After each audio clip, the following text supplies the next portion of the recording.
Consagración de los primogénitos. Cuando hablamos de la consagración de los primogénitos, vamos a tratar de entender a qué se refiere consagrarle un primogénito a Dios. Si me escuchan bien, no voy a hablar de eso porque mi garganta no la siento muy adecuada el día de hoy, pero espero que me oigan bien. Bendito sea el Eterno. Entonces, hoy vamos a tratar de entender de qué se trata la consagración. ¿Qué es consagrarle un primogénito al Eterno? Bendito sea Adonai. Es el capítulo 13, del versículo 1. Y habló el Eterno a Moisés diciendo: conságrame todo primogénito. Aquí puse 3 fotografías para que nos demos cuenta, más o menos tener una idea de lo que es consagrar a Dios. ¿Qué significa? Que nuestra mente capte qué significa consagrar a Dios. Aquí tenemos una fotografía, ¿ok?, donde estamos viendo que están consagrando a Yeshua, Jesús.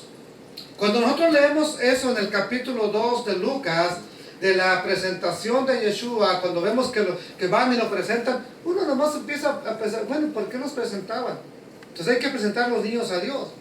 Y ya tenemos la idea de que hay que presentarlos. Bueno, Jesús era primogénito, ¿ok? Por esa razón, Él tenía que ser consagrado a Dios, dedicado exclusivamente a Dios. Entonces aquí ya nomás dice que es el rescate del primogénito, también es rescatarlo y consagrarlo.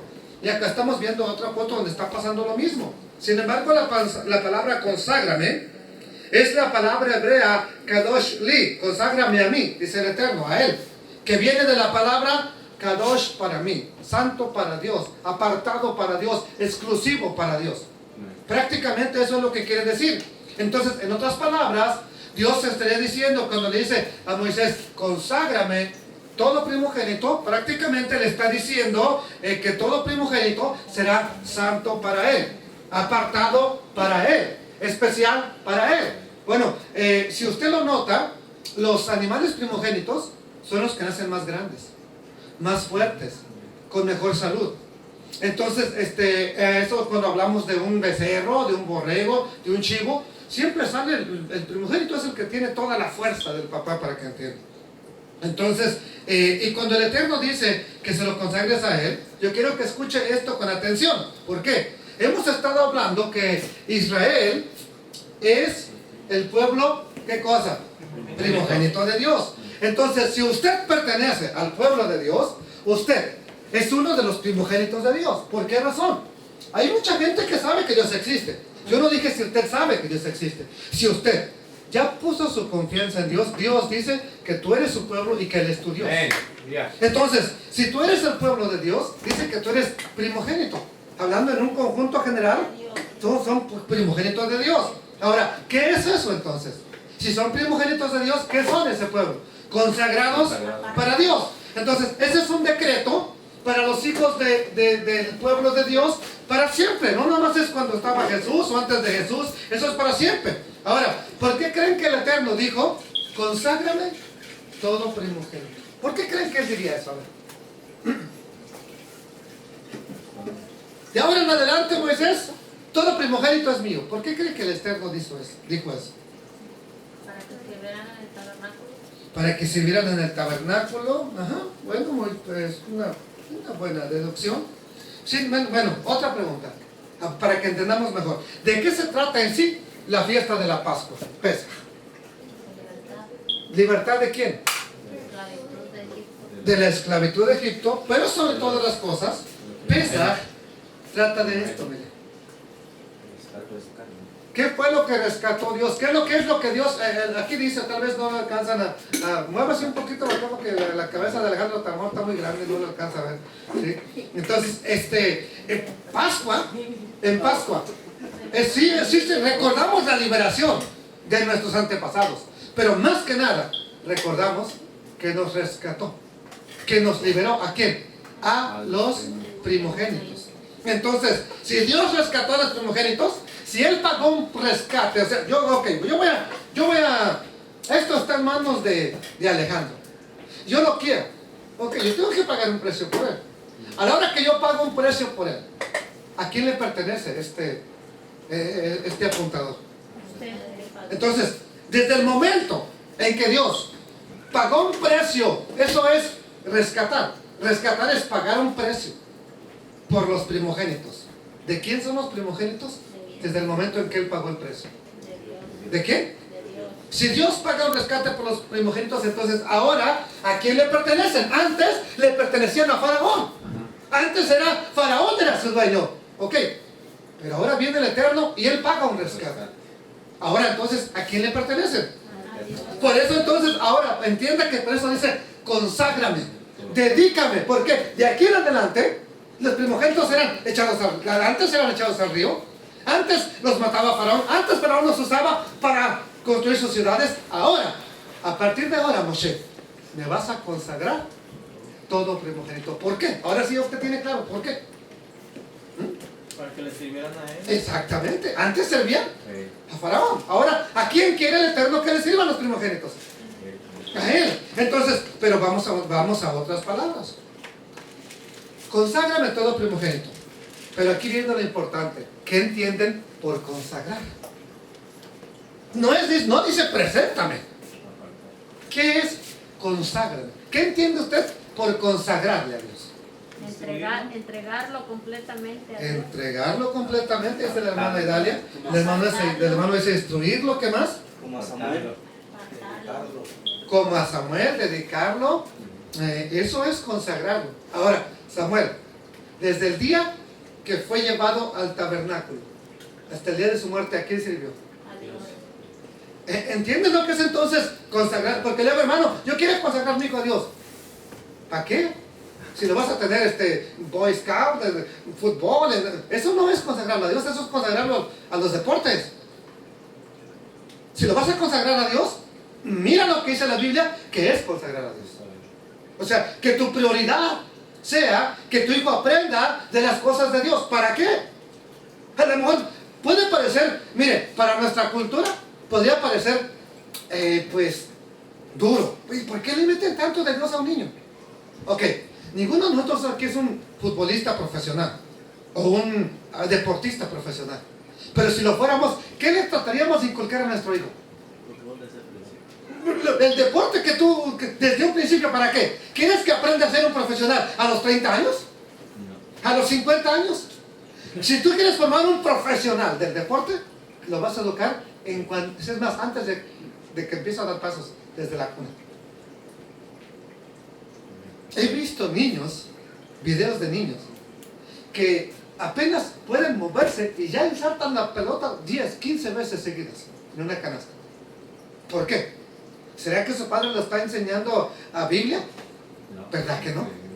A él su padre le está enseñando a tirarle a la canasta. Entonces, pero cuando Dios dice, conságrame todo primogénito, ¿qué quiere el Eterno que le enseñes entonces? ¿Qué quiere qué quiere que lo instruyas? En otras palabras, lo que el hermano decía, lo que le pasó a Samuel, dedícamelo a mí. Dedícamelo a mí, el primogénito de Dios, dice el Eterno, va a ser para mí. Todo lo que haga en su vida, tiene que, si va a ser un doctor, lo que en eso de la medicina, tiene que pensar en servir a Dios. ¿Ok? Si va a ser un físico, matemático, bueno, en eso tiene que pensar que ahí puede servir a Dios.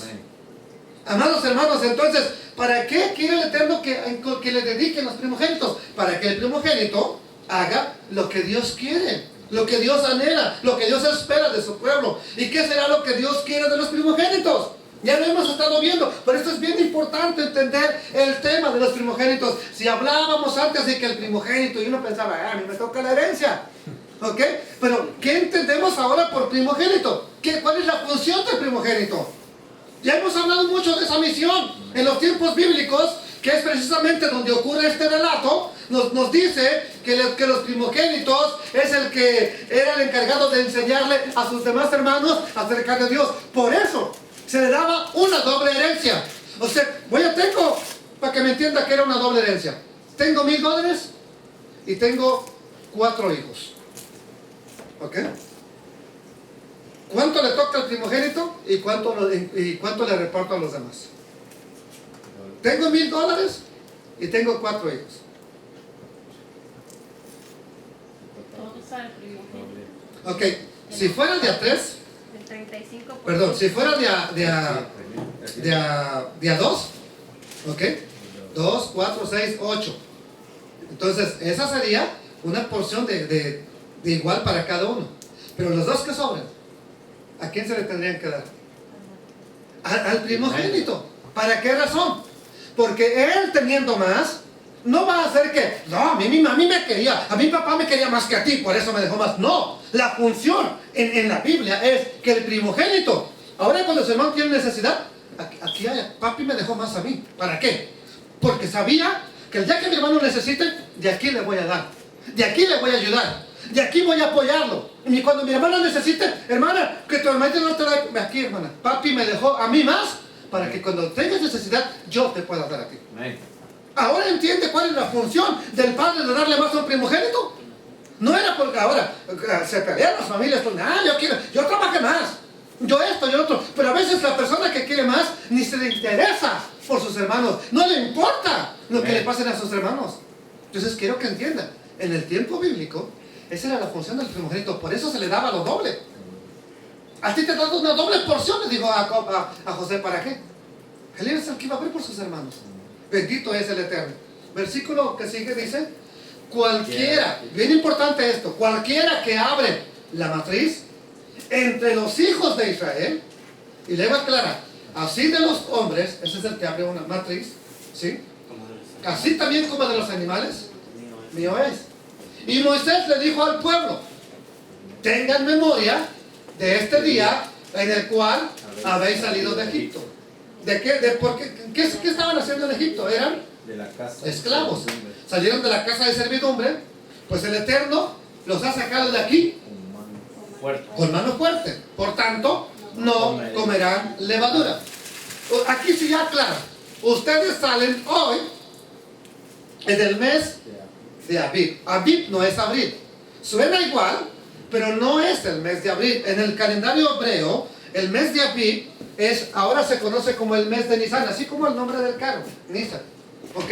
Entonces, y ese es el primer mes del calendario hebreo. Ahora, si nosotros estuviéramos guiándonos por el calendario de los aztecas, el primer mes no fuera enero, ni se llamara enero. ¿Por qué? Porque los aztecas tenían otro calendario. ¿Ok? Entonces, cada pueblo tenía prácticamente su propio calendario. Lo mismo es con el pueblo de Dios. Dios le dio un calendario especial a su pueblo. ¿Para qué? Para que por ese calendario hagan lo que el Señor les dijo. Entonces, la pregunta que tengo hoy es, dice aquí, cualquiera que abre matriz entre los hijos de Israel va a ser del Señor. Pero la pregunta es, ¿qué significa Abib? Esta palabra que tenemos aquí, ¿qué significa Abib? Principio de año, muy bien, algo más, porque de pronto, y en el mes de Abib, sí, nosotros, amén, hermano, pero pues ¿qué significa Abib? Comienzo, ok, Abib es un mes, pero entonces la pregunta más específica es, ¿qué significa el mes de Abib?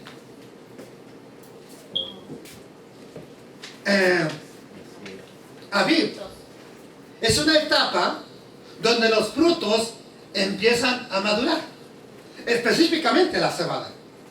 Entonces, cuando las espigas de la cebada empiezan a ponerse de color amarillo, si usted cuando va para Dallas y ve la cebada, ve el trigo que está ahí, casi siempre lo mira verde. Es más, en el tiempo de invierno, usted pasa y es el único terreno que usted los mira bien verde. Bueno, para que está bien verde, todo lo demás está bien seco. Y yendo para Dallas hay algunos campos que lo siembran de cebada. Se siembra en noviembre o principios de diciembre. ¿Se siembra cuándo? En noviembre o principios de diciembre. ¿Y cuándo se está cosechando aproximadamente? Por abril, mayo. Exactamente, entonces exactamente en Abib. ¿Ok? Ahora, ¿Por qué se le llama Abib? Es cuando ya la espiga ya tomó su forma llena y ahora se está poniendo de color amarillo. Pero no porque le faltaba, sino porque está madurando. Porque ya el fruto está madurando, entonces la espiga de cebada se empieza a poner de este color amarillo y significa que el fruto ya está listo para que se pueda comer. Entonces, Abib quiere decir que es una etapa de maduración y que el fruto está listo para comerse. ¿Qué significa Abib? Que el fruto está maduro y que está listo para ser comido. Bendito el nombre del Señor. Entonces, el mes de Abib significa el mes o la etapa en que la cebada principalmente está lista. ¿Para qué? Para ser comida. Versículo 5, dice la escritura: y cuando el Eterno te hubiera metido en la tierra del cananeo, del eteo, del amorreo, estos eran pueblos, jebeos, jebuseos, la cual, jebuseos, estos los que habitaban en Jerusalén, en Jebús, así se llamaba anteriormente la ciudad de Jerusalén, Jebús, ¿ok? Y de ahí, cuando David la conquistó, se llamó Jerusalén, le pusieron Jerusalén. Entonces, del jebuseo, en la cual juró a tus padres que te daría. Y le dice el Eterno, es una tierra que destila. ¿Qué es destila? Que saca, que está emanando, que está, por ejemplo, cuando usted le destila manteca. De pronto usted ya se pasó de libras y cuando le hace así, está destilando pura mantequilla ahí. ¿Okay? O sea, cuando dice el Eterno que es una tierra que destila leche y miel, ¿qué está queriendo decirte con eso? Que produce leche. Que produce leche en abundancia, miel en abundancia. ¿Qué más dice? Harás esta celebración en este mes. ¿Cuál celebración? ¿Pero cuál celebración? 7 días comerás pan sin leudar y el séptimo día. Ahora, aquí viene lo importante. Cuando dice la escritura el séptimo día será fiesta para Adonai, nosotros la tomamos vamos a jugar voleibol. Pues no dices día para jugar voleibol, fiesta para Adonai. Esa es una pregunta, sin temor a ofender, ni que se ofenda a usted, ni que me ofenda a mí. ¿Cuánto estarías dispuesto para pagar por un buen cumpleaños de tu hijo o de tu hija? Ahora te voy a hacer la pregunta: ¿estás dispuesto a invertir lo mismo en una fiesta de Adonai? Yo no sé. Nomás te pregunto, y yo quiero que tú digas, yo sí estaría dispuesto. ¿Sabe que no deberíamos drogarnos con una tarjeta de crédito para darle a Dios? No deberíamos. ¿Ok? Porque no lo tienes. Pero ¿cuántas veces sí lo hacemos? Para quedar bien con la novia. No tenemos dinero, con alguien que quieres impresionar, la tarjeta, con el Lincoln lo arreglamos. Ok, aunque te cobre el rédito, ¿estás dispuesto a quedar bien? La pregunta es, vamos a donar algo para Dios. A ver, vamos a hacer un garage sale para poner el techo del edificio donde nos congregamos. Done lo que usted, algo que tenga bueno. ¿Qué es lo que llevamos? Todo lo que ya no te sirve a ti. Todo lo que ya no sirva, a ver, algo le van a dar, hermano. Dios dice, preséntaselo a tu príncipe, eso que me quieres dar a mí, preséntaselo a tu príncipe, a ver que se te lo bota en la cabeza. A ver, preséntaselo a la novia, al novio. Mira, te quiero agradar, pero te traje una silla que le falta una patita, pero nada, si le pones un palito, va a quedar chida.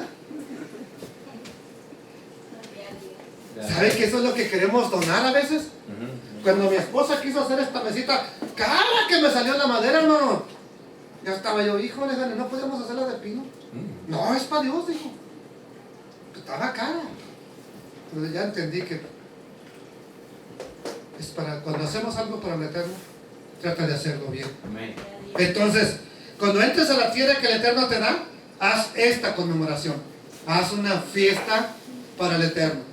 Por los 7 días que dura la fiesta, se comerán los panes sin levadura. Y no se verá contigo nada leudado, ni levadura en todo tu territorio. Aquí vemos el mandamiento, claro, ya lo vimos en el texto 12, pero aquí ya lo estamos viendo claro, que no solo no debía haber levadura en tu casa, sino en todo tu territorio. Todo tu territorio no tenía que haber levadura. Versículo 8, mire, hoy vamos bien rápido. Y lo contarás en aquel día a tu hijo diciendo, se hace esto con motivo de lo que el Eterno, de lo que Dios, de lo que el Señor hizo conmigo cuando me sacó de Egipto. Porque los chamacos te van a preguntar, papi, ¿por qué esta semana no puedo comer Burger King? ¿Y por qué esta semana no puedo comer de ese pancito que hace el hermano Mike? ¿Por qué, papá? ¿Y qué le vas a decir a tu hijo? Porque te va a preguntar, oye, papá, ¿por qué esta semana no podemos comer pan con levadura? ¿Qué le vas a responder? Bueno, hacemos esto con motivo de lo que el Señor hizo conmigo cuando me sacó de la esclavitud. Y te será como una señal sobre tu mano y como un memorial delante de tus ojos. Lo que tenemos aquí es lo que se conoce como tefilín. Una señal en tu mano y un memorial en tu frente, delante de tus ojos. Ahora, en el judaísmo se tomó de manera literal. Y no es malo, porque si el Señor dijo, ¿cuál sería la manera literal de que lo anduvieras viendo, así como tu reloj? Pues algo que te pongas ahí, algo que te acuerdes de eso. Entonces, durante ese tiempo, sobre todas las cosas, que sea una señal para ti. Pero la implicación de la señal en tu mano y en tu frente, que es como el tefilín, pero esto tiene que ver con la expresión que intenta decirnos que cuando tú lo veas, que cuando tú veas el pan sin levadura, que cuando tú practiques eso, estés recordando prácticamente, que esté en tu mente, ¿por qué tú comes eso? Porque a veces no, es que no podemos comer nada más. No, ¿por qué no? Sí puedes comer, si tú quieres, pero ¿por qué no lo deberías de hacer?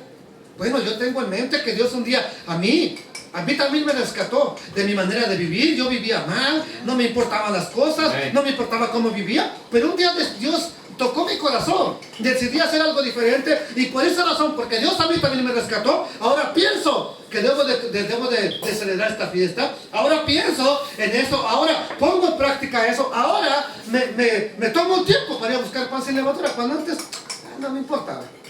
Entonces, que estés pensando en eso, que tu mano haga algo, que si puedes hacer el pan, hazlo tú mismo, que esté en tu mano, en tu mente, en tu corazón, que tú hagas también las cosas. Tiene que ver con la fiesta de la Pascua, tiene que ver con la fiesta de los panes sin levadura, que tú estés ahí recordando eso, y te va a dar la razón. Pero el Eterno no nomás te dice, hazme una fiesta, ok, hagamos fiesta, ¿y para qué? Pues para gastar, ¿no? No, él te va a dar una razón, y dice, para que la ley del Eterno esté en tu boca. ¿Qué es la ley? La ley, se oye una palabra rara a veces, la instrucción del Señor está en tu boca. Más que amarrarte una caja en la frente y una caja en la mano, que la palabra de Dios esté en tu boca. Amén. Háblala con tus hijos. Amén. Compártela con tu familia. Amén. Háblalo con tus hermanos. Por cuanto con mano fuerte te sacó el Eterno de Egipto. Por tanto, ¿qué dice la palabra de Dios? Tú guardarás este rito en su tiempo cada semana. No, de año en año. Aquí en el verso 10 dice, cada cuánto tiempo hay que celebrar este rito de la Santa Cena, de los panes sin levadura. De Semana Santa, si se quiere llamarlo. Porque es una Semana Santa, ¿sí o no?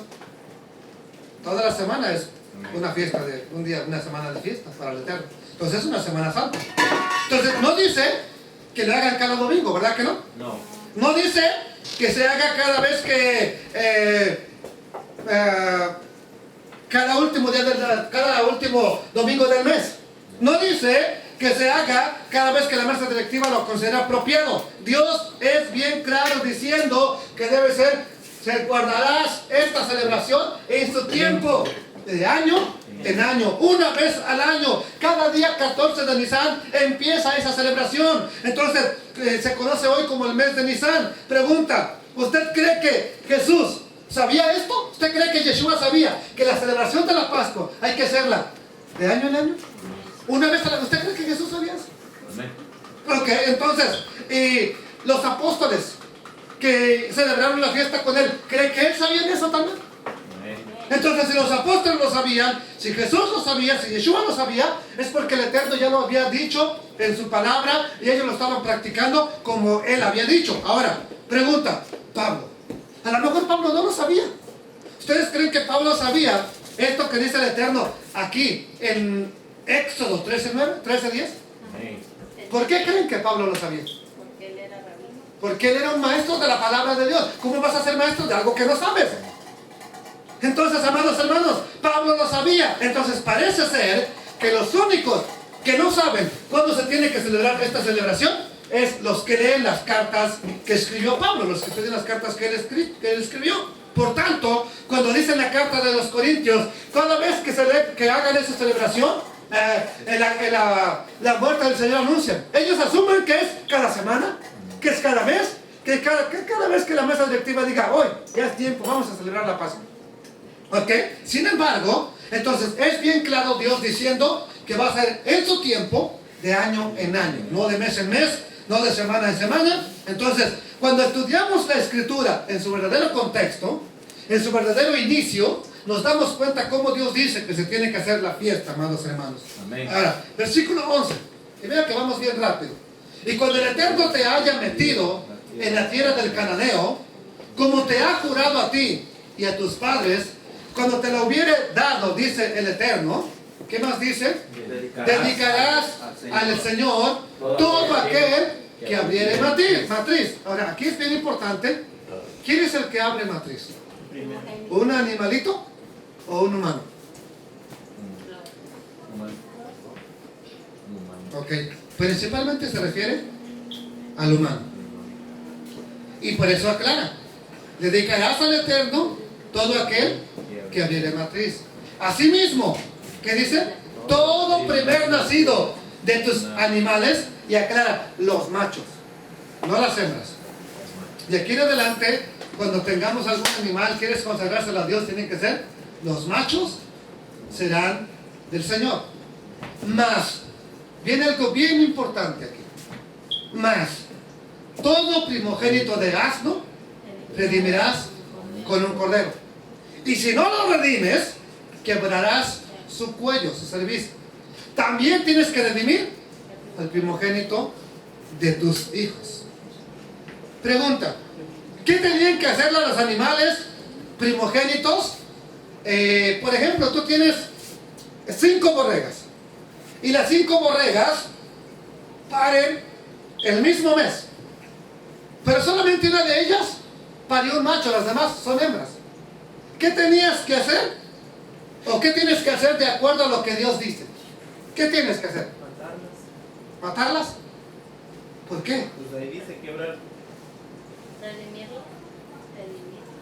Ok. Redimir el macho. Todos los machos los vas a consagrar al Eterno. Son de Adonai. Todo primer nacido de tus animales, los machos, las ovejas. Dije, si tuvo 4 hembras y un macho, a las hembras, el dueño que se las coma, que las siga teniendo ahí, alimentando para que sigan dando más al macho. Es el único que tiene que dedicar, consagrar al Eterno.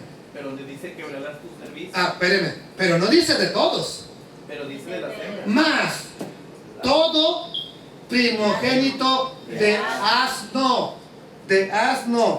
redimirás con un cordero. Y si no lo redimieres, quebrarás su cuello. Hay 2 a quienes vas a redimir solamente. Es al asno y a quién más. Los demás no los puedes cambiar. No los debes. Y si lo quieres redimir, solamente hay una ordenanza. Tienes que pagar una cuota más alta todavía. Entonces, pero lo que el Señor dice, que tienes que redimir solamente a uno, al asno. ¿Y a quién más? A tu hijo. Bendito sea el nombre del Señor. Entonces, si tú tenías un asno, se le entregaba al Señor. Tenías que consagrarlo al Eterno. Y obviamente, al consagrarlo a Dios, el asno, ¿de quién es?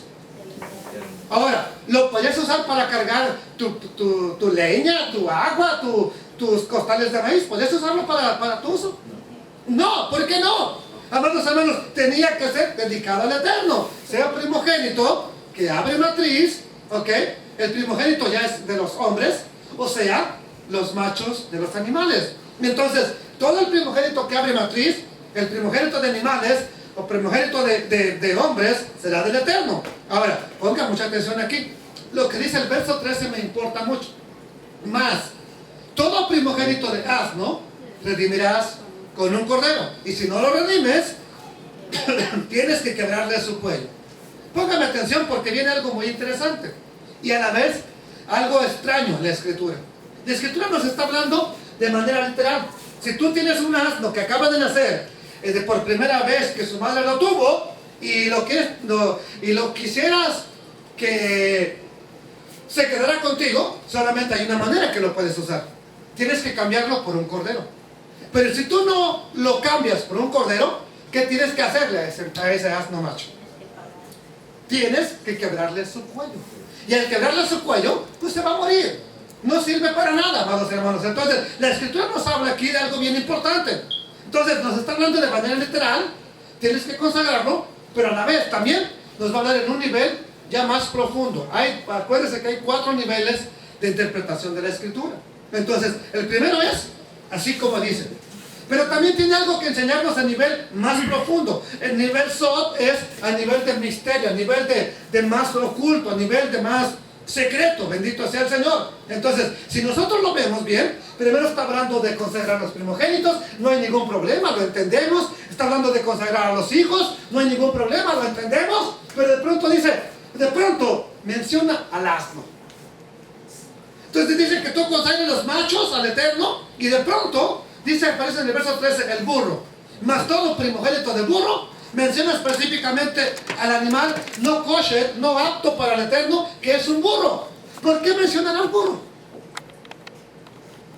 Si se supone que todos los animales que se tenían que consagrar a Dios eran los animales aptos para comer. Chivo, oveja, becerro, etcétera y etcétera. Pero no los animales no aptos. Entonces, ¿por qué de pronto aquí mete al asno en medio de todo esto la enseñanza? Se supone que los animales que se consagraban al Eterno eran los limpios. Entonces, ¿por qué aquí nos habla de un burro? Pero el burro sirve para servir. ¿Y el caballo? Pero ¿El camello? Pero Es no más tenían fuerte el burro. caballos. ¿El camello? Pero es más fuerte. Bueno, ubicámonos en la tierra de Israel, que es más desierto que tierra. ¿Qué te serviría más, un burro o un camello? Entonces, ¿por qué no dice redime el camello? Porque ellos no tenían. ¿Por qué menciona específicamente? Bueno, yo quiero que entienda. ¿Por qué? Fíjense, ¿por qué menciona específicamente el burro? ¿Por qué no dijo redime el camello? Porque Jesús usó un burro. Bueno, ahí está la clave, ahí está una clave. Ahí está una clave. Jesús usó un burro. Pero ¿por qué lo usó? La pregunta es, ¿qué tiene que ver el burro? ¿A quién representa el burro? En la Biblia. A una tribu. A una tribu. Benjamín. ¿A quién? Benjamín. Ah. Más bien yo no creo que sea Benjamín. A Judá. Efraín. Efraín. Bueno, ya estamos entendiendo. Entonces, ¿por qué en sus menciones específicamente que redimas el asno, que lo redimirás con un cordero? Su cerviz dice que si no lo redimieras lo tienes que quebrar. Dice que también redimirás al primogénito de tus hijos. Entonces, el asno, ¿qué representa? ¿A quién representa? ¿Quién simboliza que Dios dice que tienes que redimirlo con un cordero? Ya ustedes son muy inteligentes, ya están sacando la conclusión que el asno representa a la casa de Efraín o a la tribu de Efraín. Pero ¿cómo sabemos que el asno representa a Efraín? Ahora, otra pregunta, ¿quién es Efraín? O sea, es mi compadre, ¿no? Mi pariente, el que allá, el mexicano. Entonces, ¿quién es Efraín? Entonces, posiblemente alguien que escucha estas enseñanzas por primera vez no tiene idea de quién es Efraín. Y este pasaje de Éxodo 11 al 13, amados hermanos, es muy importante para comprender por qué Yeshua, lo que dijo la hermana Mónica, Porque Jesús, el Cordero de Dios, que quita el pecado del mundo, que expía el pecado del mundo, que paga por el pecado del mundo, entró a Jerusalén por el monte de los olivos, cabalgando en un asno, en un burro. Bendito el nombre del Señor. Ahora, ¿por qué Jesús entró a Jerusalén cabalgando sobre un asno? ¿Por qué? ¿Qué podemos aprender de aquí? ¿Qué podemos entender? Vamos a entender la misión. Por eso les dije que nos habla de manera literal, pero también nos está dando una pista de algo futuro. Entonces vamos a descubrir aquí una misión profética de Yeshua. ¿Quién es Jesús? Cuando Juan lo ve, Juan el Bautista dice, he ahí el Cordero de Dios. Ahora, ¿quién entró en Jerusalén? Montado. ¿Quién es Yeshua? El Cordero. ¿Sobre quién? Sobre el burro. De esa manera estaba Yeshua redimiendo, redime al mundo. estaba comprando nuevamente para un servicio especial a un pueblo que ya no era pueblo. Esta es la manera en que Él está redimiendo. ¿Por qué cree que es el único animal que se menciona que habría que redimir? Sí, porque era un pollino, era algo pequeño. Ningún otro animal se podía redimir como les voy a decir. ¿Por qué no mencionó al caballo? ¿Por qué no mencionó al caballo? ¿Por qué precisamente el asno? Entonces, al cabalgar Jesús en el asno, al ir el cordero en el asno, vamos a ver que el asno representa a Efraín. Pero vuelvo a preguntar, ¿quién es Efraín? Si usted ya entendió quién es Efraín, a ver, yo quisiera que me explicara en pocas palabras quién es Efraín, para que los que nos están escuchando también entiendan y sepan qué es Efraín. Lo que usted no sepa, yo le completo. A ver. Es la tribu de Efraín que se dispersó. Son las 10 tribus que fueron llevadas al exilio. Se conoce como la casa de Efraín. Y aquí viene otra pregunta. ¿Por qué se le llama casa de Efraín? ¿Por qué? Ok. Cuando alguien escucha esta enseñanza y sabemos, y estamos viendo quién es Efraín para ver por qué el asno. Entonces, ¿quién es Efraín? Efraín son las 10 tribus que se separaron de Judá. Cuando era todo el pueblo de Israel, se separaron de Judá y Benjamín. A estas 10 tribus se les conoce como el reino del norte, también se les conoce como la casa de Israel, también se les conoce como casa de Efraín. Amados hermanos, y bueno, si no sabían, se les llama Efraín porque el primero que los gobernó era descendiente de la tribu de Efraín, Jeroboam. Su primer rey que tuvieron estas 10 tribus era descendiente de la tribu de Efraín. Por eso cuando ellos se separan, les llamaron casa de Efraín. ¿Por qué? Porque el que los gobernaba era uno de la casa de Efraín. ¿Por qué a la otra se le llamó casa de Judá? Porque quien los gobernaba era uno de Judá. También se le llamó casa de David. ¿Por qué casa de David? Si no, no nomás era la familia de David, pero era toda la tribu que era de David. Por eso se le llamó casa de David. Ahora entiende por qué a uno se le llama casa de Efraín, a otro casa de David. Esa es la explicación. Pero mientras no nos expliquen, nosotros vemos que es así, pero ¿y por qué? Bendito sea el Eterno. Entonces, debido a eso, las 10 tribus que se separaron de Judá, se les llamó Efraín. Pero la pregunta es, ¿qué sucedió con Efraín? En la Biblia se menciona mucho un territorio llamado donde Jesús vivía. A ver si alguien lo recuerda. La ciudad de Efraín. No, un territorio. Donde él vivía. Esa es una ciudad. Nazaret es una ciudad. El territorio era de los gentiles. Exactamente. En la Biblia se menciona mucho Galilea de los gentiles. Y esa región era la parte del territorio que le correspondió a Efraín. Entonces es bien interesante que Jesús vino a buscar las ovejas perdidas de la casa de Efraín, de la casa de Israel. ¿Y dónde vivió? Cuando hicieron el censo para que fuera censada la casa de José, ¿a dónde fue? Dice la Biblia que fue a un lugar donde nació. Belén. ¿Por qué? Porque era de la casa de David y él tenía que estar en Jerusalén. Pregunta es, ¿qué hace entonces Jesús y José y María viviendo en Galilea? Entre los gentiles. ¿Qué hacen allá? Esa es otra pregunta importante. Porque también eran dispersados. Allá no estaba su territorio. Y ellos no estaban dispersados. Judá seguía estando en su propio territorio. Entonces, ¿qué hace Jesús? Viviendo en Galilea de los gentiles. Estaban en su Porque iba territorio. a cumplir la... Ok, para que entienda. El territorio de Judá, a ver si lo vemos más adelante, está más abajo. El territorio de Galilea es la parte de arriba de Israel. Y esa parte se consideraba de los gentiles porque ahí fue donde habían vivido las tribus, de las 10 tribus que se fueron llevadas cautivas, esclavas, pero después con el tiempo se hicieron gentiles, se hicieron paganas porque dejaron de adorar al Dios de la Biblia, se mezclaron con los demás pueblos. El rey de Asiria trajo gentes de otros pueblos y pobló el territorio de Galilea. Por eso se le llamaba el de Galilea de los gentiles. Ahora, la mujer samaritana es una de esas pocas descendientes que quedó, pero ya mezclada con asirios, con gente de otro país y a la vez descendiente de hebreos. Y por eso es que ella dice, nuestros padres adoraron en este monte. ¿Qué adoraron? En esos montes, en los montes de Samaria. Los becerros. Y ustedes dicen que hay que adorar en Jerusalén. ¿Quién tiene la razón? Jesús le dice, te voy a decir una cosa, la salvación viene de los judíos. Tus padres, ustedes adoran lo que no saben. Para ella, adorar un becerro, ella estaba creída que era Dios. Amén. Hay mucha gente que cree que lo que adora es Dios porque no les han explicado la Biblia correctamente. No los juzgues, mejor háblales la Biblia. Amén. Ella creía que ese becerro era el Dios que los había sacado de Egipto. Nuestros padres adoraron aquí. Jesús le dice, no es apropiado. No es correcto lo que tú adoras. Y le dice, nosotros adoramos lo que sabemos. ¿Por qué?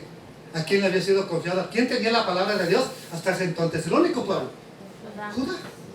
Por eso le dice la salvación. No es la religión. De religión olvídate, yo no estoy hablando de religión. La salvación es la bendita palabra de Dios. Amén. Ahí está la salvación. Ya. Ahí nos habla de Jesús, Amén. ahí nos Amén. habla del Mesías, ahí nos habla del Redentor, ahí nos habla de esto, de que te está redimiendo precisamente. Amados hermanos, entonces Asiria se llevó cautivas a estas 10 tribus al exilio. Luego que fueron dispersados por todas las naciones, fueron a Europa, fueron a Turquía. En Turquía se quedaron muchos de ellos, bendito sea el Eterno. En esa región de Turquía, ahí se está convirtiendo mucha gente. Y bueno, y esa región de la que antes había sido el territorio de Israel, o de la casa de Israel, quedó prácticamente vacío. Tan es así que se llenó de fieras. Y los pocos que trajo rey de Asiria a la tierra de Israel, se los empezaron a comer las fieras. Y tuvieron que ir a decirle, oye, aquí las fieras nos están matando. ¿Por qué nos están matando? Porque no conocemos al Dios de aquí, no sabemos cómo adorarlo, al Dios de los hebreos. Así que, entonces el rey de Asiria mandó traer sacerdotes para que vinieran y les instruyeran a estos cómo adorar a Dios. ¿Pero qué sacerdotes trajo? Sacerdotes que no eran de la casa de Leví, de los mismos que había tenido Jeroboam, de los mismos que había tenido, que esos ni en cuenta. ¿Y qué enseñaron? Por eso dice que temían a Dios, pero cada quien temía también a su ídolo. ¿Sí? Yo sirvo a Dios, pero a veces le tiene más miedo. A veces le tiene más miedo a una piedra que eche aceite que a la palabra de Dios. Amén. ¿Por qué? Porque así se le ha enseñado. Yo no estoy culpando a nadie.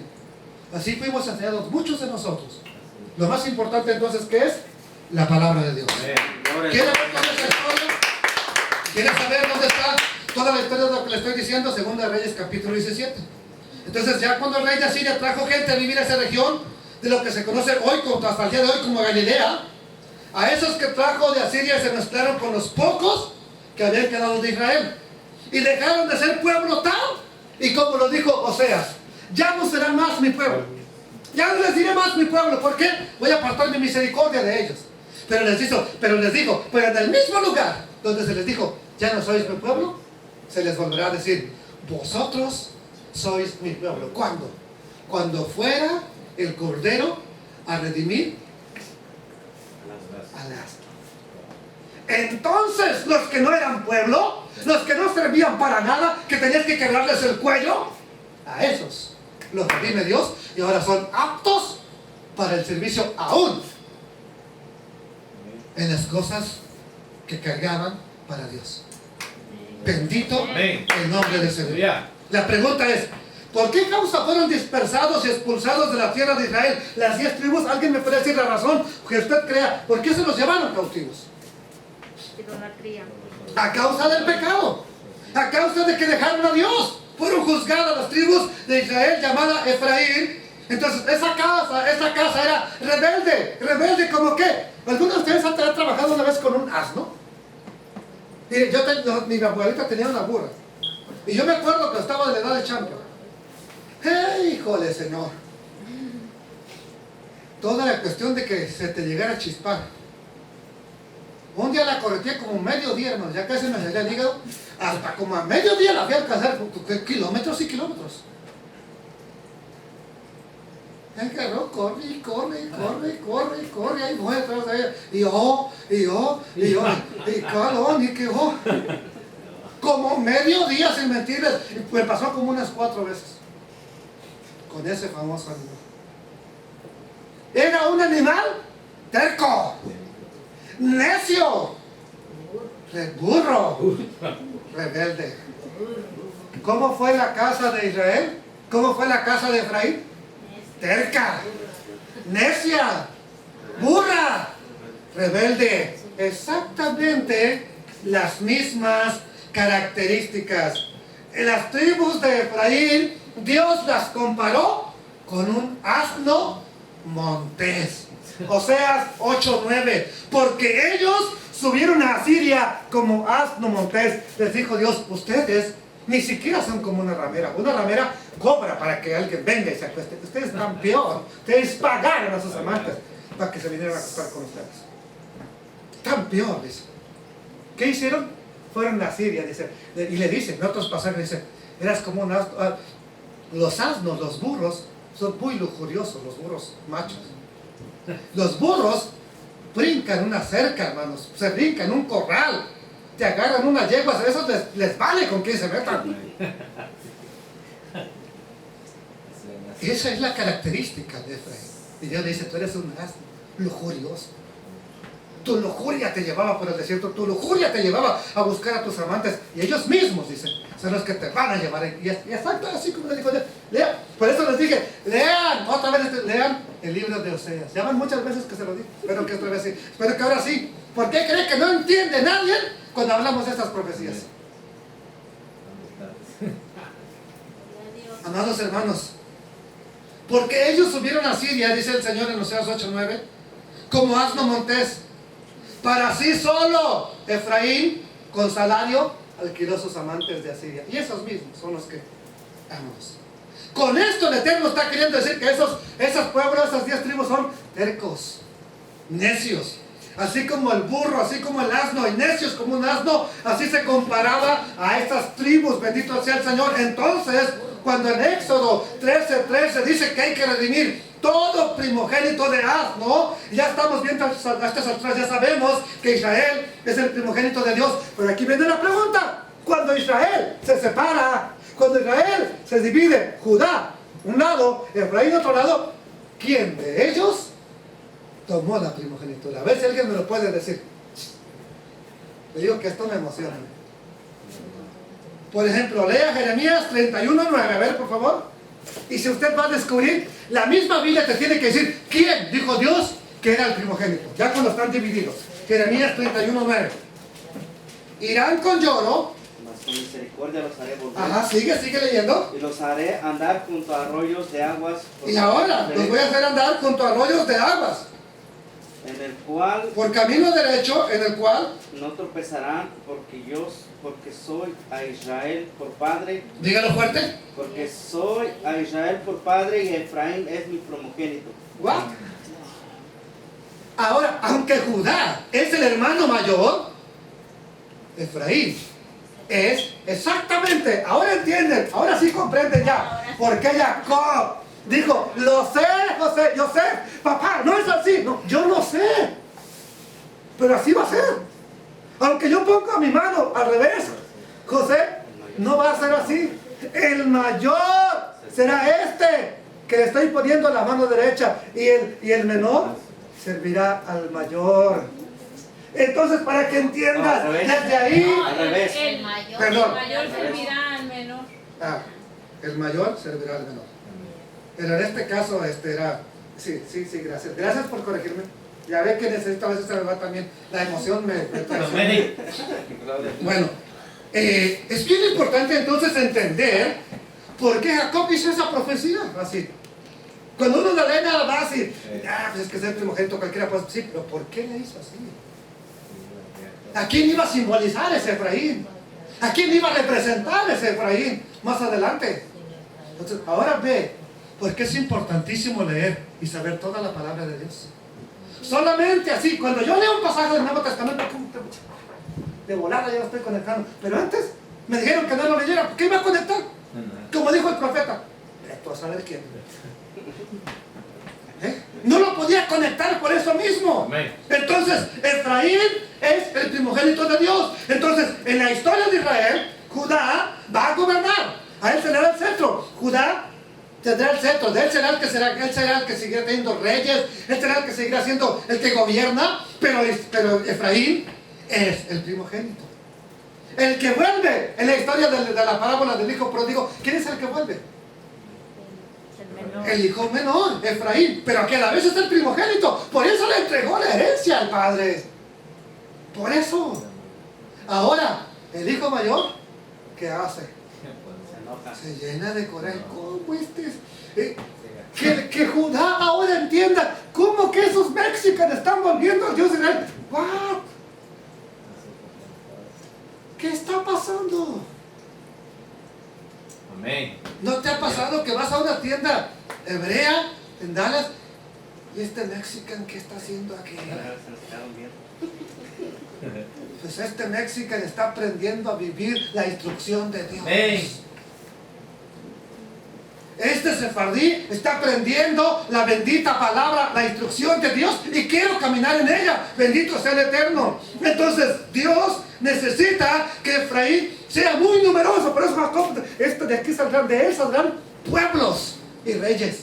Dios necesita proféticamente, espiritualmente y literalmente que Efraín se multiplique mucho. Por eso los sembró en todas las naciones.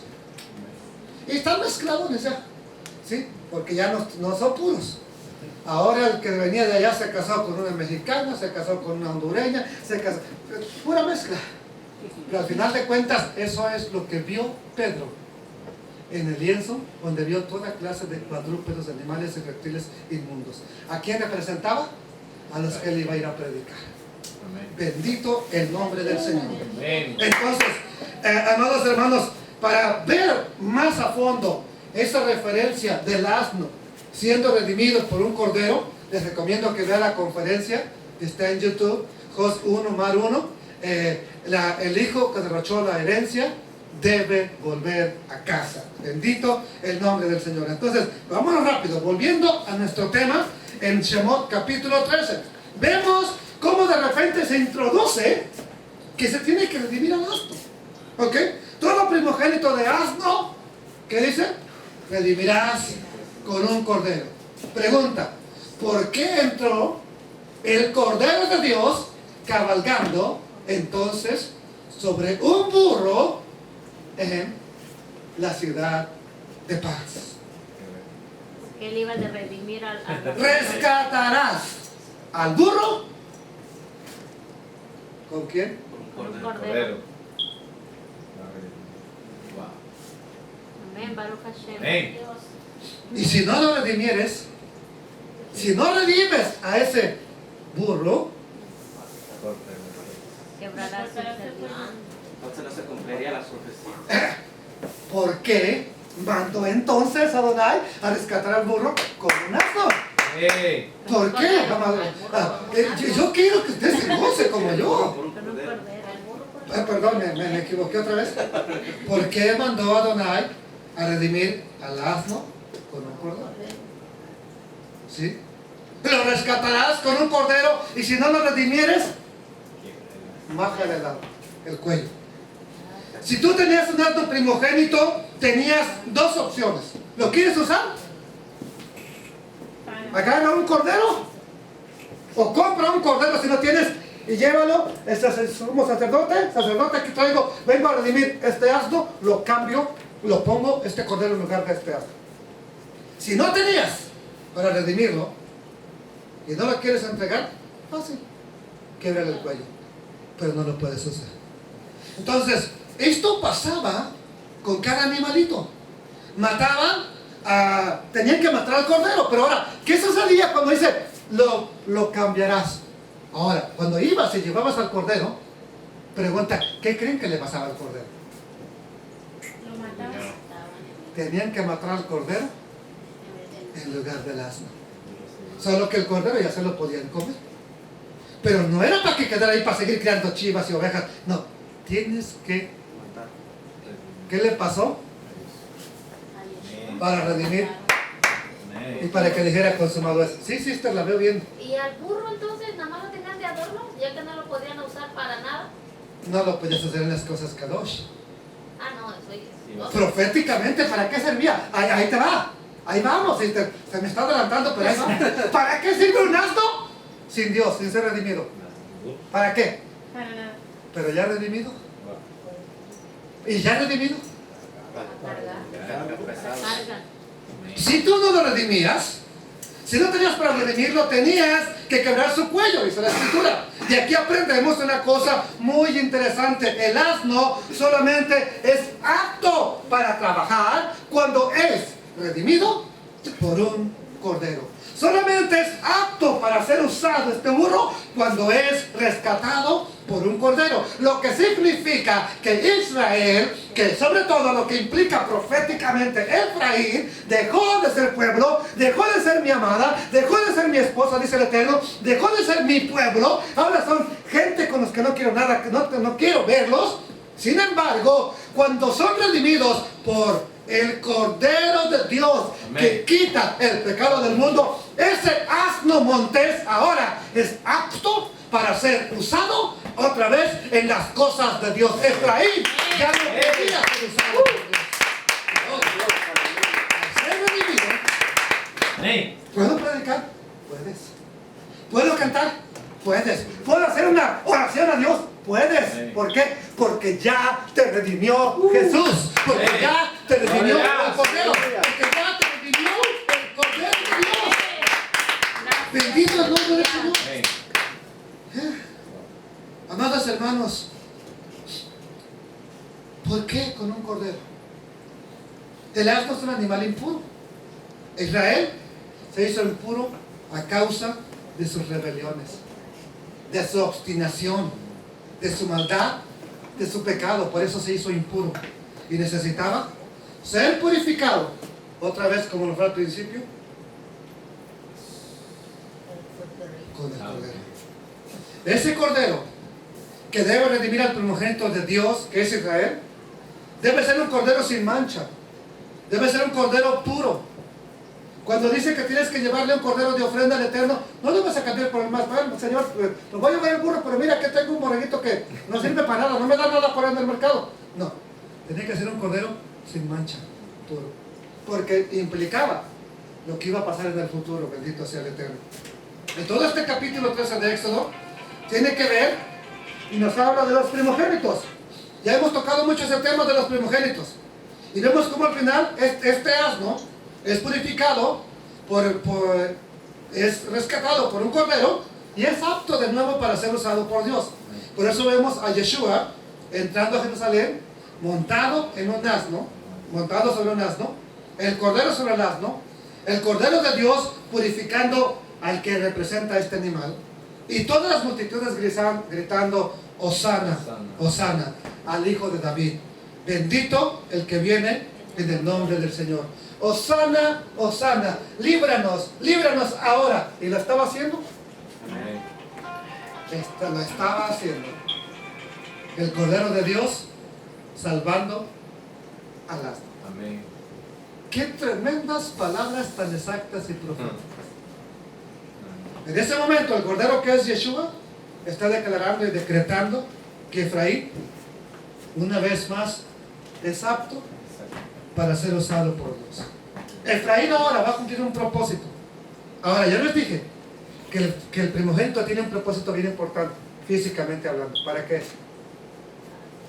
Para preservar y cuidar a sus hermanos. ¿Por qué cree que el Señor llevó a Efraín a todas las naciones y los está bendiciendo, le está dando buena casa, buen carro?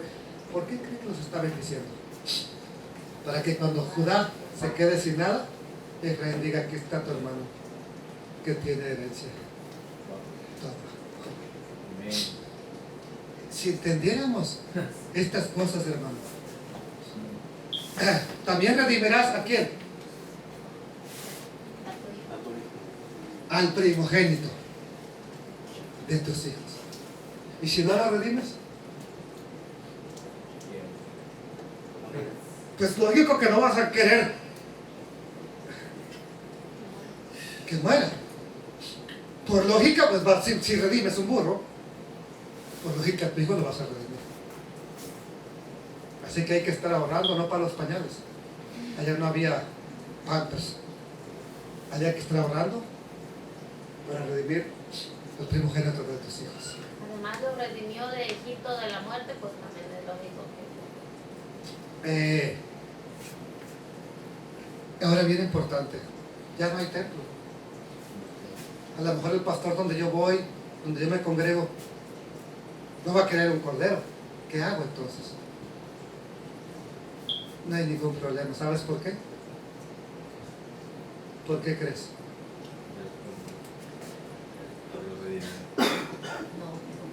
Porque hay un cordero que ya redimió a tus hijos. Pero eso, aclaro, no te exime de la responsabilidad de redimir tu primogénito si quieres hacerlo. ¿Me hizo una seña o me va a hacer una pregunta? Es que nomás me hizo... Volviendo al tema de las ovejitas que dijo usted que tuvieron una hembra. Y si esa ovejita que tuvo una hembra después tiene un macho, ¿qué? Ese ya no importa ya. Ya no es primogénito mío. Primogénito es el primero que nació. Ahora, como nosotros tomamos primogénito, por ejemplo, a este muchacho ya lo redimí, porque yo lo tomé como primogénito para la familia. ¿Ok? Él ya está redimiendo, yo también ya pagué mi rescate.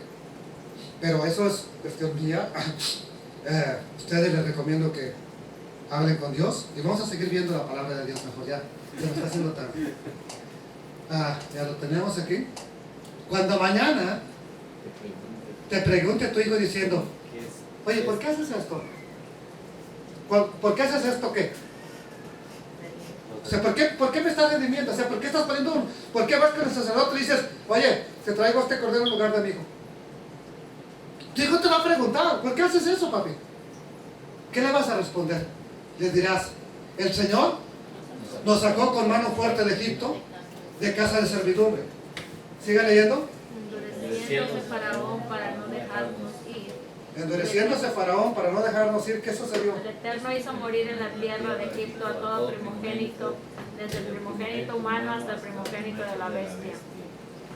El Señor hizo morir a todo primogénito humano, primogénito de la bestia, y le va a decir: y por esta causa, como el Eterno nos libró, entonces yo sacrifico, vea, yo sacrifico para el Señor todo primogénito macho. Sacrifico es, lo tenías que matar, no es nomás pues se lo entrego. Yo sacrifico todo primogénito macho y redimo al primogénito de mis hijos. Solamente hay dos quien puedes redimir: asno o debes redimir. Como aquí tienen las chihuahuas. Bendito sea Adonai. Ahora, la pregunta que tengo para ustedes: ¿cuándo te va a preguntar tu hijo: ¿por qué haces esto? Cuando lo hagas. ¿Qué tendría que ver tu hijo que estés haciendo para que te pregunte: papi, ¿por qué haces eso? Ofreciendo un cordero. Matando al cordero y diciéndole al Señor: Señor, este es en lugar de mí. El hijo, por supuesto, va a preguntar: ¿por qué haces eso? Pues cuando te vea que estás redimiendo el asno con un cordero, o a tu hijo con un cordero, pero sobre todo cuando vea la ceremonia de la remisión. Miren, cuando el hijo, ahora aquí lo presentan bien niño. A Yeshua lo presentaron a los 40 días, pero a los 40 días no lo redimieron. Porque prácticamente yo entiendo que para que el hijo te pregunte, tiene que tener ya cierta edad en que él diga, oye, ¿por qué me estás redimiendo? ¿Por qué estás haciendo eso? Entonces, cuando se hace la ceremonia de remisión del primogénito, entonces él seguro preguntaría, papá, ¿por qué haces eso, papá? ¿Por qué tienes que hacer eso? Entonces, aunque hoy en día ya no hay templo para redimir a nuestros hijos, quiero decirles que en sí el problema está resuelto. ¿Por qué? Porque el Cordero que se presentó en lugar de usted es Jesús el Mesías, Yeshua HaMashiach, el Cordero de Dios que quita el pecado del mundo. Entonces Él pagó un rescate ya por los primogénitos, que incluye a tu hijo primogénito, que te incluye a ti si eres primogénito. Bendito el nombre del Señor. Entonces, bendito sea el Señor. Ahora, si Él te rescató a ti, si Él pagó un precio por ti, la pregunta que tengo es, ¿a quién le pertenece esto? ¿A quién? Si Él te compró con su sangre, entonces ¿tú de quién eres? Yeshua puede decir, ¿todos ustedes son míos? Sí. ¿Por qué? Porque Él nos rescató, nos redimió.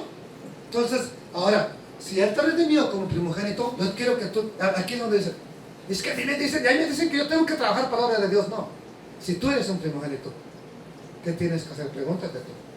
¿Qué propósito tendrá Dios con tu vida? Servir a Dios. ¿Cómo se le sirve a Dios?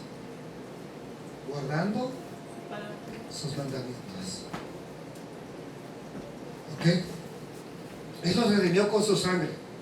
No pagó dinero por ti, pero se entregó por nosotros para que nosotros le sirviéramos de corazón. En esto consiste el amor de Dios. No en que nosotros le hayamos amado, sino que Él se entregó por nosotros. Y sabes que Él ya sabía que tú le ibas a fallar. Él ya sabía que tú ibas a ser rebelde. A Él no lo sorprende nada. Aún así, decidió rescatarte a ti. Amén. ¿Para qué? Para ver si así te entra y por amor le sirves a Él. Te será pues como una señal en tu mano, ya lo vimos, y por un memorial en tus ojos. Quiero un poco de agua, por favor, hermano. Sí, café no. Te será pues como una señal sobre tu mano y por un memorial delante de tus ojos. Por cuanto el Eterno nos sacó de Egipto con mano fuerte, ya vimos eso del memorial. Luego que Faraón dejó ir al pueblo, Dios, ¿qué dice? No, los llevó por el camino de la tierra de los filisteos, que estaba cerca, porque dijo Dios, para que no se arrepienta el pueblo cuando vea la guerra y se vuelvan a Egipto. Saliendo de Egipto, si usted mira por el mapa, la frontera con Israel, ya que actualmente Egipto es frontera con Israel, este es Israel. Todo lo que se ve cafecito aquí es Israel. ¿Ok?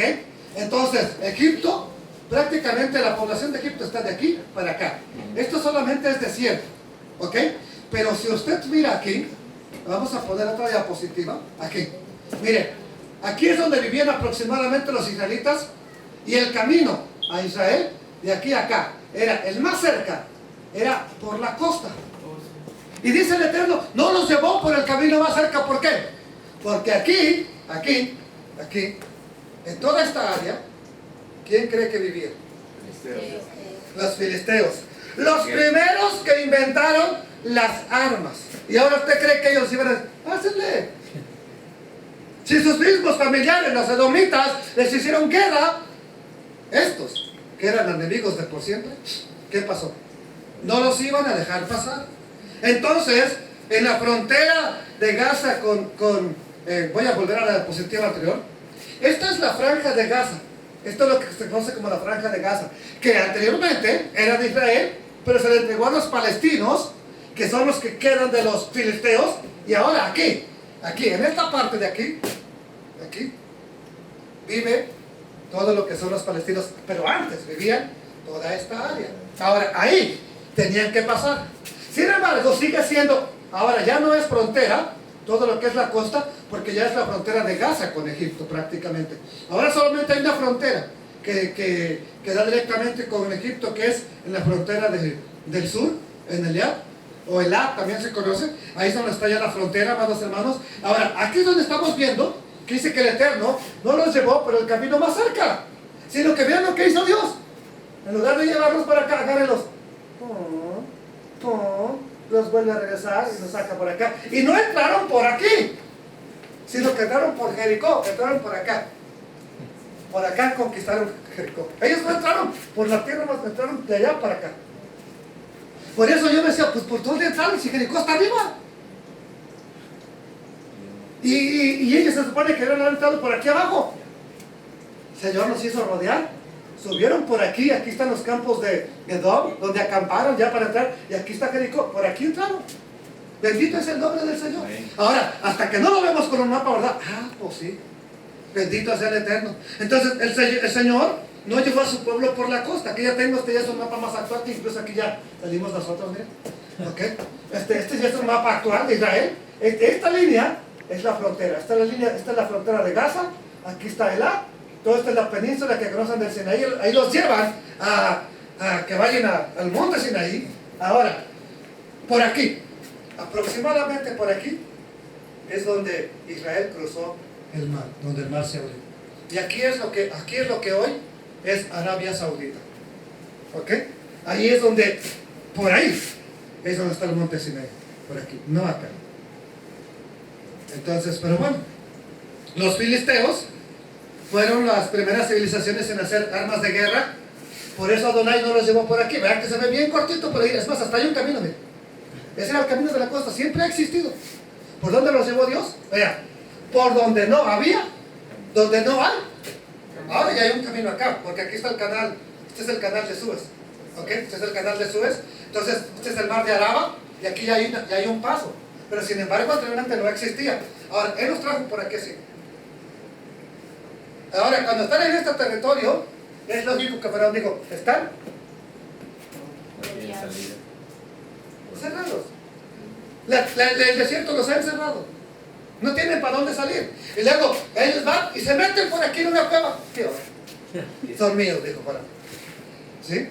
Entonces, amados hermanos, el Eterno dice que los llevó por la tierra, por el camino más largo. ¿Para qué? Para que no vean la guerra y se arrepientan. ¿Qué podría decirnos ese pasaje? Para que no vean la guerra y se arrepientan. Para que no se arrepienta el pueblo cuando los filisteos los ataquen, de por sí van cansados, ya eran días caminando seguidos. Entonces, y los filisteos no los iban a dejar pasar así porque así nada más, amados hermanos. Y lo que sucede es que el Señor no nos lleva por ahí hay un principio bíblico. Dios no te va a probar más de lo que tú puedes soportar. Dios. Amén. Bien. Dios ya sabía que su pueblo iba a ir cansado, temeroso de ver puros guerreros armados. ¿Y qué iban a pensar? No, hombre, pues aquí ya se acabó todo. Dios no te va a probar más de lo que tú puedes. Por eso el Eterno los llevó solos por acá, donde era incluso imposible volver por ti mismo sin la protección. A ver, regrésate. No hay camino, ¿por dónde es? Solo. Ahora, por aquí caminaron porque una roca los iba siguiendo. Les iba dando agua, pero no hay agua.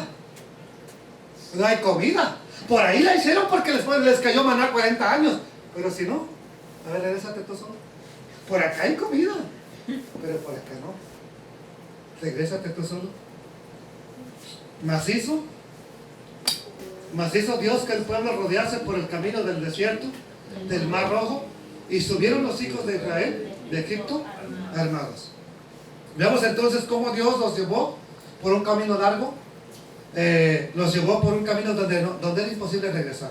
Verso 19. Tomó, ahí me iba a quedar, ya acabo entonces. Tomó también consigo Moisés, el cual había juramentado, júrenme, que se van a llevar mis huesos. Ya de menos 15 minutos ya acabo, cuando mucho. Júrenme que se van a llevar mis huesos. Dios ciertamente les dijo, y haré subir mis huesos de aquí con vosotros. Otra vez llegamos a un texto que es de nivel Sot. Es literal que se iban a llevar los huesos, pero también nos habla de algo profético. A ver, ¿quién encuentra ese universo en el verso 19? ¿Qué pasaje de las Escrituras, qué pasaje de los profetas crees que tú leyéndolo te reconectaría con ese pasaje? Zacarías, ¿qué, hermano? Zacarías no tiene 40 y tantos, nomás llega al 14. ¿Ok? Ajá. A ver, entonces, ¿qué otro pasaje de los profetas te recordaría de estas cosas? Ezequiel, capítulo. Dios nos va a visitar. Van a salir un día de aquí. Dios los llevará a su tierra. ¿Qué otro pasaje te hablas? Esos huesos secos de Yosef que están saliendo rumbo a la tierra prometida es un anticipo de lo que va a pasar en Jeremías capítulo 23 y en Ezequiel capítulo 37. El profeta Ezequiel habla del valle de los huesos secos. Es una profecía donde Ezequiel tiene una visión que el Señor lo lleva en el espíritu a un lugar donde hay huesos, calaveras, esqueletos, huesos secos, ya se estaban secando. Entonces el Eterno le dice, Ezequiel, ¿esos huesos vivirán? Señor, solamente tú lo sabes, yo estoy viendo huesos secos que no tienen ningún movimiento. Entonces, hijo de hombre, ¿esos huesos vivirán? Señor, solamente tú lo sabes. Entonces el Eterno le explica a Ezequiel que esos huesos son, ¿quiénes? La casa de Israel. ¿La casa de qué? De Israel. La casa de Israel. Ahora, ¿quién específicamente? Efraín. Efraín. ¿De quién es descendiente de Efraín? ¿Harán salir mis huesos? ¿Harán que se levanten mis huesos? Cuando Dios los visite.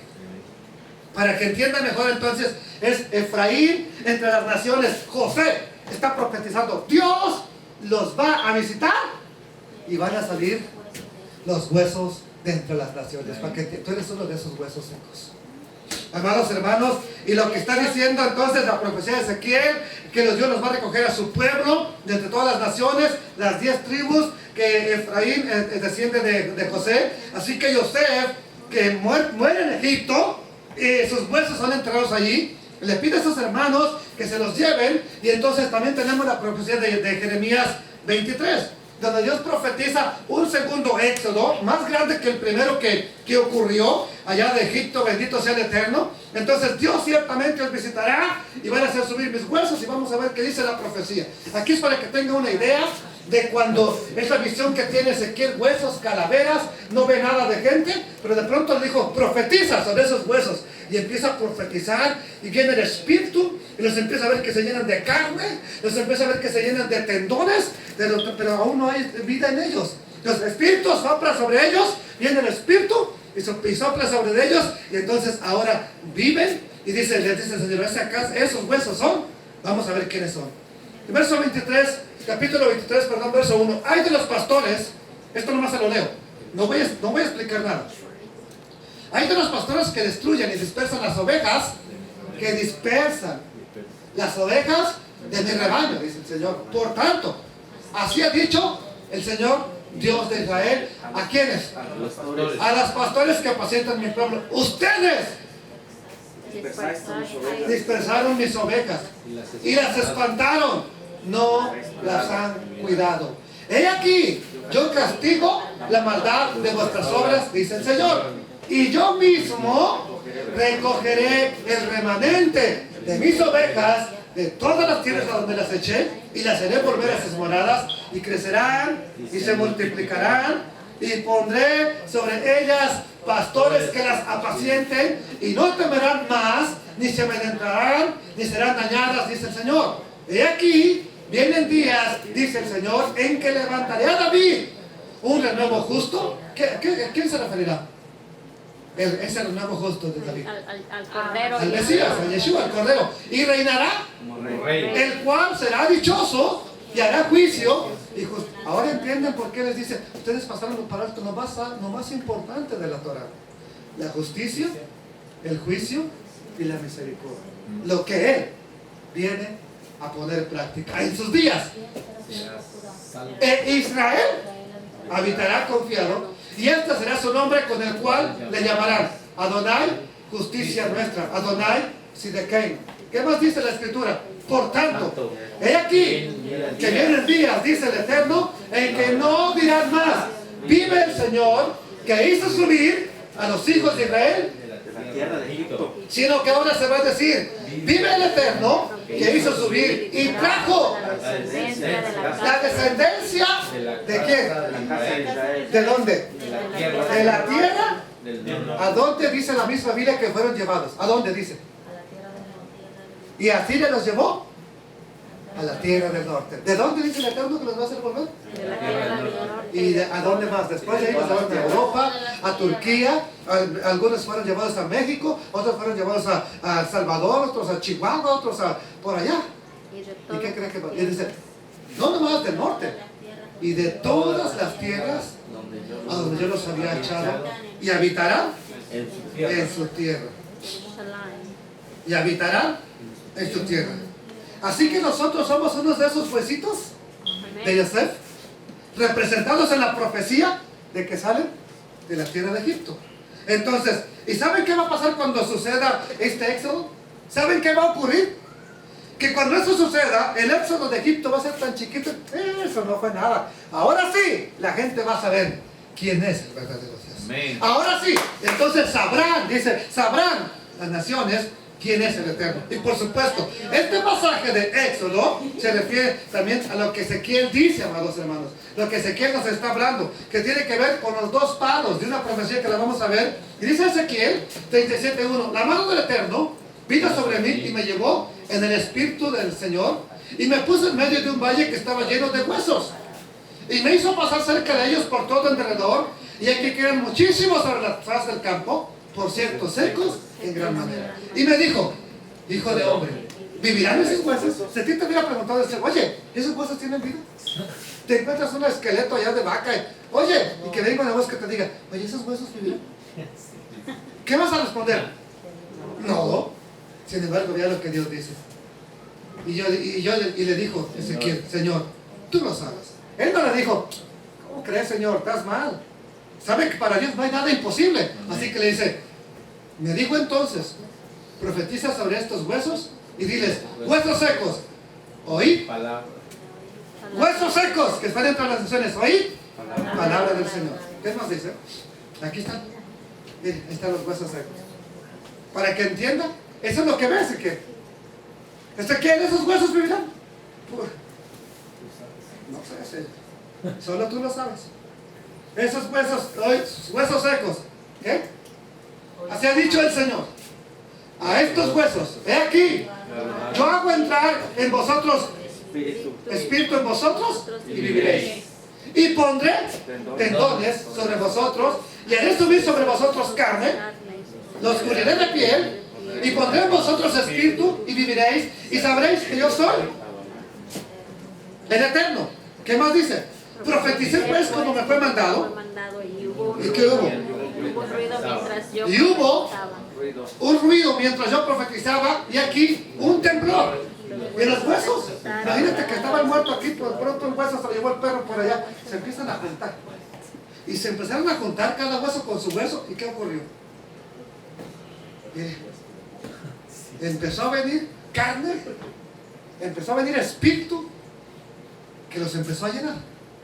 Miré, y aquí tendones sobre ellos. Y la carne subió y la piel se cubrió por encima de ellos, pero no había en ellos espíritu, dice Ezequiel. ¿Qué más dice la palabra de Dios?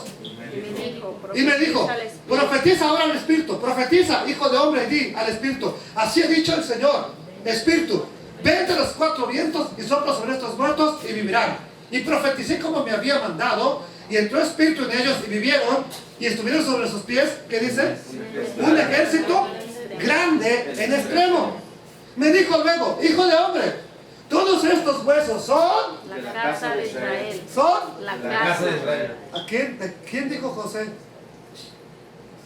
¿A quién le dijo José? Se van a llevar mis huesos. A la casa de Israel. Ahora, ¿a quién representa o de quién desciende ese Efraín? De Israel. Entonces, ¿de quién desciende la casa de Israel? De José. ¿Quién está? Ahora entienden que esa sacada de huesos de Egipto no fue nada más por... Cuando muere José, todavía era grande en Egipto. No pudo haber hecho a Faraón. A mí me llevan a entrar donde trajeron a mi padre. Pudo haberlo dicho. Yo siempre he dicho, ¿por qué? Tenía poder, tenía feria. ¿Por qué no pagó que llevara sus cosas? ¿Por qué dijo, hasta que el Señor lo saque? Porque él sabía que Adonai iba a visitar. Porque de esa manera lo estaba anunciando proféticamente, que un día se iban a dispersar los hijos de José en las naciones, pero que un día también el Eterno iba a sacar esos huesos secos. ¿Y todos esos huesos son qué? La casa de No son Israel. los judíos, no son los cristianos del avivamiento, son la casa de Israel. Y aquí ellos dicen, Huesos secos. ¿qué dice hoy Judá mismo? Nuestros hermanos israelitas, ya no hay esperanza. Pereció nuestra esperanza. Somos del todo destruidos. Por tanto, profetiza y diles, así ha dicho el Señor. Y aquí yo abro. Los sepulcros. ¿Dónde estaban? Muertos en delitos y pecados cuando Dios vino a buscar. Pueblo mío. Y os haré subir de vuestra sepultura y os traeré a la tierra. ¿De dónde? Israel. De Israel. Y os haré, pondré espíritu, los llenaré de nuevo y los llevaré a la tierra de Israel. ¿Y qué va a pasar cuando eso suceda? ¿Qué va a ocurrir? Y sabréis, cuando eso suceda, si cuando el éxodo de Egipto, todos se dieron cuenta, los padres que había, ¿quién era el Dios de Israel? Cuando suceda este éxodo, todo el mundo sabrá que yo soy Yud Hei Vav Hei. Cuando abra vuestros sepulcros y os saque de vuestras sepulturas, pueblo mío, y pondré mi espíritu en vosotros y viviréis, y haré reposar sobre vuestra tierra, y sabrán que yo soy el Eterno, que yo hablé y lo hice, dice el Señor.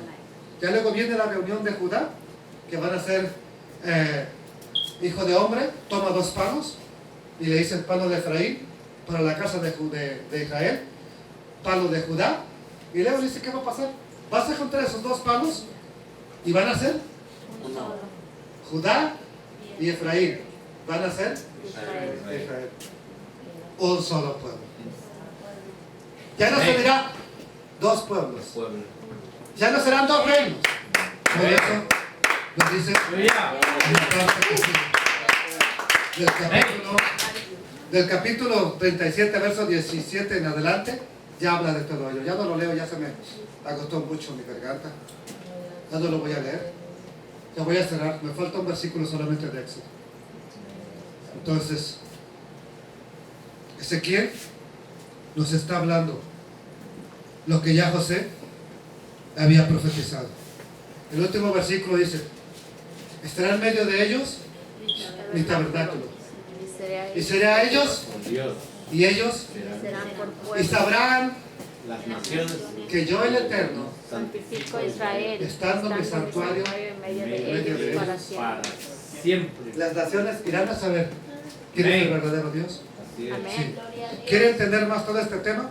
Vea la historia de una familia. Ya sabe dónde está, YouTube. Para entender todo esto acerca de las casas, de las 2 casas de Israel. Amén. Y partieron de Sucot y acamparon en Etam. ¿A la entrada de qué? Desierto. Y el Eterno iba delante de ellos de día en una columna de nube para guiarlos por el camino. Y de noche era una columna de fuego para alumbrarles, a fin de que no vieran de día y de noche. ¿Qué dice el último verso? Nunca se apartó de delante del pueblo la columna de nube de día y de noche La columna de fuego. y la columna de fuego. Aquí vemos de manera extraordinaria la protección de Dios para tu vida cuando Él te llama a hacer algo. En el desierto, durante la noche había mucho frío y el Eterno les proveyó una columna de fuego para darles calefacción. Por el otro lado, durante el día hay mucho calor, les proveyó una nube para darles sombra. Va a empezar ahora el capítulo 14, donde les hablará algo bien importante. Pero otra pregunta que yo tengo para ti, ¿qué alumbra tu camino en este tiempo? ¿Qué te está alumbrando? Ya lo dijo David, lámpara tu palabra, ¿sí? Lumbrera mi camino. Entonces, lo que hoy nos ilumina el camino por donde debemos de ir es lo que Dios Amén. ya dejó escrito.